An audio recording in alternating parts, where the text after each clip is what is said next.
soki bato lobby bakoya kotonda na stade bakoya kotonda sur base ya bilan ya mwana mboka Félix Antoine Tshisekedi to bakoya kotonda sur base ya mosolo oyo ekoti biso na matoi tosa koyoka 15 millions de dollars américains ou bandeko ya opposition badali kolela balobi mosolo wana ebimi pona mobilisation ya milulu oyo ekozala lobby na stade bino bolingi yoka mingi. Pourquoi 15 millions quand on balobi ata 100 millions? Et donc on va contribuer à ça la passe ba to ba futa mater. Pourquoi pas 100 millions? Pourquoi balobi ka 15? Balaxi bino papier mo solo di na banque centrale te soki papier zalite. Papier na ba komaka kombo ya mutu aza mosolo wana na ntina mosolo wana ebimi.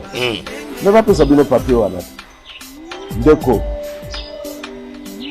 na ebite so bokutana kina collaborateur na ngai ya JC natindie na banka ke nguluka ta mwa ba mieux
lobby bakoya kotonda na stade bakoya kotonda sur base ya bilan ya mwana mboka Félix Antoine Tshisekedi to bakoya kotonda sur base ya mosolo oyo ekoti biso na matoi tosa koyoka 15 millions de dollars américains ou bandeko ya opposition badali kolela balobi mosolo wana ebimi pona mobilisation ya milulu oyo ekozala lobby na stade bino bolingi yoka mingi.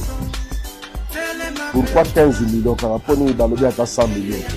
Et donc on va contribuer à ça la passe ba to ba futa mater. Pourquoi pas 100 millions? Pourquoi balobi ka 15? Balaxi bino papier mo solo di na banque centrale te soki papier zalite. Papier na ba komaka kombo ya mutu aza mosolo wana na ntina mosolo wana ebimi. Ne va pas bino papier wana. Deko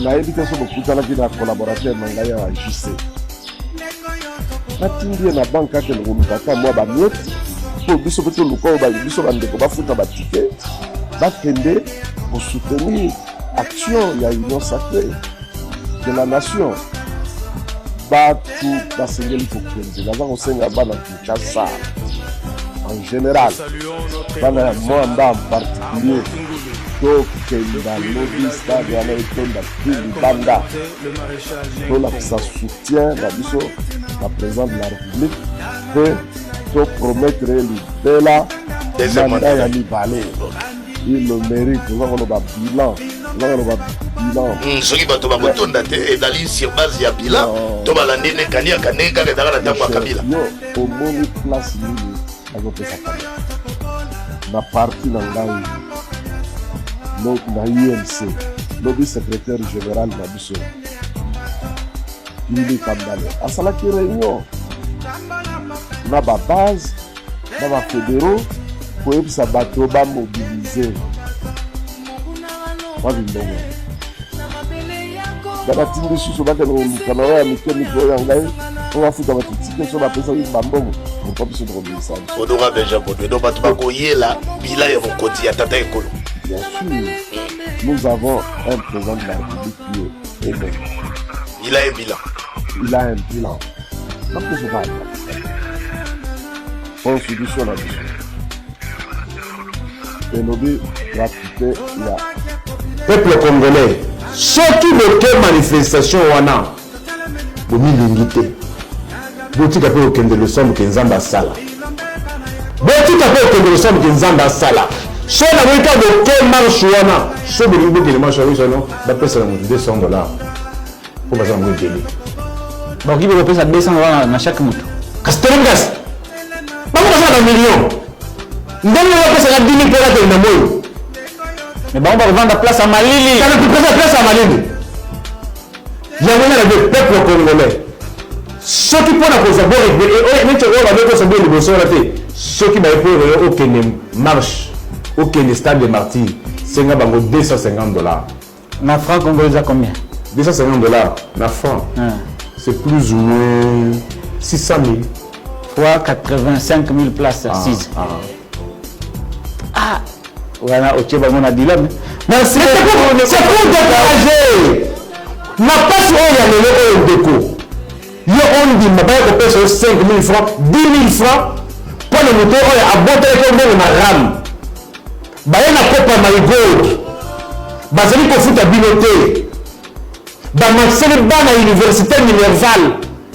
Et bon on va prendre 5 000, 10 000, ok ndeko, ok bango quoi? On limite.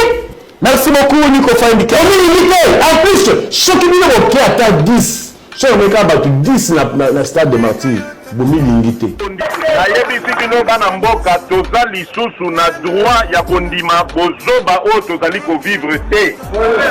Sinon tokomi ba complice na yango. Bana na biso bakopardonaka biso jamais soki bayebi ke tondimaka kovivre na boumbu ya boye. Yango nasengi bino bana mboka tobengana ebele le 17 mai. Wana ekozala avertissement ya liboso ya kolakisa bango nanu ke tolingi mboka na biso ezala na kimia, tolingi mobulu te. Etape ya liboso yango wana. Etape ya mibale nakanisi boyoki mokonzi ye moko alobi tango ngonga ekokoka tomoni ke Joseph Kabila ayoki message na biso ya sensibilisation te, ya mobilisation te, tokozwa mokano ya kobengana ye na mboka oyo.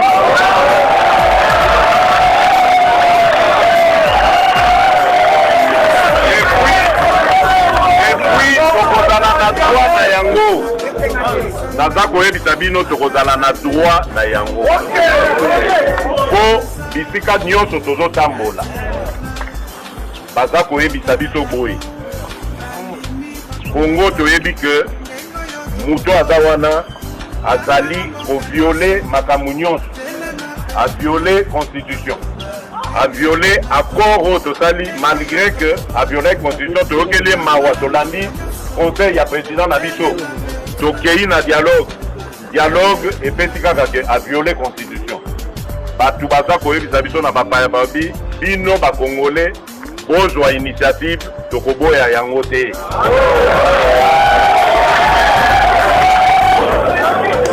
Yango naza koyebisa bino ennemi na biso ya liboso avant Joseph Kabila, ennemi na biso ya liboso ezali bobangi. Soki tolongoli kobanga tokomona Joseph Kabila ana lokola nyau, lokola léopard. Donc yango nasengi bino boye yazali moto aza na besoin ya respect, biso pe toza bato toza na besoin ya respect. Soka lingi totosa ye atosa banana no dwa kotosa biso, atosa mboka, atosa mibeko ya mboka. Sinon tokoyokana na ye te. Yango boyoki avertissement déjà fait. Démonstration liboso le 17 mai. Ya mibale tokobengana ye soka yoki yango te. Namasara, son responsabilité, le Kobalobi, peuple soit qu'il est dans le stade de martyr lelo pour innoncer casa na bilan. Pour la ligne de Ko Pichumana. Merci beaucoup de Kozulu. Na bandaro pour répondre à la question na lingina loba muke. Moi je pense que ça sonne makasi. Tango communicateur ya Union Sacrée akoya na TV seulement aya ko défendre bilan ya Félix Tshisekedi pendant les 4 ans au asali a résumé yango na mabulu o babambi na kindeli. Et ça soni makasi et ça prouve que jusque là bango moko baza même pas l'assurance de makambo o déjà basi basala. Parce que moi je pense que régime Mobimba et qu'on puisse jamais résumer bilan positif na bango par rapport à mabulu au babandi et puis la promesse à l'objet que mai na mois de mai mai et kota pa na mois de mai alors c'est que aux avons comment alors déjà Union Sacrée a un adversaire adversaire il y a des bosseux et Union Sacrée ici et la population réellement tout le monde bango lelo ebele ba se mobiliser ba kei parce que na outi moi j'habite à Mongafula na outi Mongafula tina koma j'ai quand même remarqué qu'il y a eu des gens où ba se mobiliser pour pas qu'il y ait Union Sacrée mais moi je pense que on a coûté ça dans le côté pour être là qui s'aké maintenant ils sont derrière ça ba ke pour na motema ça a toujours été le cas ndé baza bongo mutu so benga bango ba okenda bango et là comme so eza ko motiver bango ba kende ezanzala comme ma sœur à côté à Otikoloba. Parce que bah, $10, il y a des femmes des militaires qui souffrent. Quand nous sommes à Mokolelo, ça qui n'a espoir même pas à Kolia, mais avec ces $10, dans le bilan quand même, parce que les gens sont contribuables congolais, les bango baza ko salela. Alors, je vais dire quoi? Union Sacrée est une association des politiciens corbillards. Oyo, bah mema Mobutu, na demeure nae, bah memi Kabila le père, na demeure nae pe asuka. Bae comme Joseph Kabila na Kingakati les loto ebité so ba mema Fati Beton wa. Alors je ne sais pas le banini. Union Sacrée les lots acte au basali les a prouvé irresponsabilité na bango. Parce que à cette heure ici la population souffre énormément. Mboka eza na insécurité un peu partout parce qu'ils ont souvent tendance à kolobake parti où ils ont touché na insécurité eza c'est ouais nous on accepte nos aspects où ils ont accepté Union Sacrée n'a pas d'avenir parce que jadis on avait vu FCCP basangana qui pouvoir soutenir Shadari mais ko sangana on ba benga pe batu mais et ça là qui te que Shadari a gagné alors je vais dire quoi batu ba keine na lobaki na libandeli ils sont partis parce que baza ba motivation na bon et puis azana batu musu pe ba keka ko abamona batu ba nyokola ba parce que baza ba nguna ya peuple aujourd'hui Union Sacrée qu'est-ce qu'il a fait de ce pays parce que le pays est en train de régresser sur tous les plans na la situation sécuritaire le mboka o eza presque balkanisé sous régime Félix Tshisekedi. Ici je signale à mes amis communicateurs de l'Union Sacrée parce que souvent vous avez tendance à responsabiliser disons, régime passé. Mais vous oubliez que ça, à l'époque de Kabila, en sécurité de ce pays, ça nous demandait ce qu'on appelle le maintien à ordre public. Mais sous votre régime, l'action de guerre, aujourd'hui le pays est balkanisé. Et chose grave, ce qui est d'ailleurs, le président de la République a se permettre même de nier que, disons, qu'on décréter l'état de siège de l'idée n'a été. Mais puis nous posons pour dire que non, voilà, bilan est positif, diplomatie est quoi agir. Mais ce qui diplomatie est quoi agir. Disons, qu'est-ce que je vais dire? État de siège. Ça c'est sur le plan sécuritaire. Et ici je signale que sur le plan sécuritaire, moi que dans la sécurité, quand na est, même à quoi, on a totalement même pas na contrôle sur la fleuve comme on a dit sur eau. C'est parce que M23 bazalaki na ba mindoki ya makasi o eleka ki ya biso. Mais à quoi mout ici, parce que chaque jour vous êtes là. Jusque là, le président de la République a se prononcé même pas par rapport à la situation de koleka. Ici à Kinshasa, il y a des colonnes qui font des bavures chaque jour. Mais vous en êtes incapable de pouvoir sécuriser la population. Oh, il faut pas qu'elle soutenir l'Union Sacrée. Naye, vie sociale est chaotique, il y a flambé. À l'époque de... Je te dis ça parce que tu as responsabilisé le régime passé. Naza communicateur ya régime passé. Mais nazo la kisayo, nazo tiayo devant makambo ezo la kisabino, o ezo la kisake, bosale l'autre côté. Vie sociale lelo, Kabila tika $10 na combien? Papier mouchoir est à 150 francs. Mais sous votre régime aujourd'hui, papier mouchoir est commis à 500 francs. Et vous pensez que bateau bazo kende lelo kuna bakei parce que balingi bino parce que bosali bango bolamo ebele yango bakei non ba yepo bazo ba $10 oyo za bongo mbongo na bango et aussi ba yepo bango na bato oyo banoko la kapep entre autres makambo oui donc pour dire na lobake 10 secondes je vais dire bato o ndeka na lobaki bato o bazo souti o lelo bato moni bango na balabala eza pas sinde binisi bango eza esengote bakete pour ba soutenir président de la parce que on soutient quelqu'un qui a fait du bien lelo tozana 4 ans presque mandat qui la suka qu'est-ce que fait ce que dit à Sali Mboko merci la multiplication à dette publique merci maman Sarah tournement boyi bambongo la population congolaise souram aujourd'hui vous pensez que bakemino pour mettre un maboko merci maman Sarah alors